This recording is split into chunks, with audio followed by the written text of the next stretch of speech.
যারা জীবিত আছে অথচ আল্লাহর কাছে মাপ চেয়ে গুনাহকে নেকিতে পরিবর্তন না করে এমনিতেই মরে গেল হঠাৎ রাত দুপুরে, হঠাৎ মরে গেল দিন দুপুরে অথবা সকাল সন্ধ্যায়, হসপিটালে, অ্যাক্সিডেন্টে, বসে শুয়ে ঘুমে, দীর্ঘদিন অসুস্থ হয়ে হঠাৎ মারা গেল।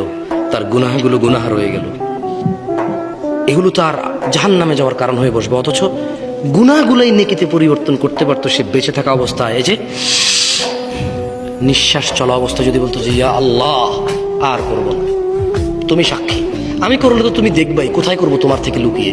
তুমি দেখো আর চুরি ডাকাতি জেনা ব্যভিচার নেশা মিথ্যা কথা কিচ্ছু বলবো না, তবে তুমি আমার আগের গুনাহকে যেমনটা তুমি কোরআনে ওয়াদা করেছো যে নেকিতে পরিবর্তন করবে তুমি করো, আর তুমি দেখো আমি আর গুনাহ করব না। আকুলু কওলি হাযা ওয়াস্তাগফিরুল্লাহ লি ওয়া লিসাইরিল মুমিনিন ফাস্তাগফিরুহু ইন্নাহু আল গফুরুর রহিম। আমি আল্লাহর কাছে আমার জন্য এবং আপনাদের সবার জন্য ক্ষমা চাই। আল্লাহ আমাদের সবার সমস্ত গুনাহকে নেকিতে পরিবর্তন করে ক্ষমা করবেন। আমিন।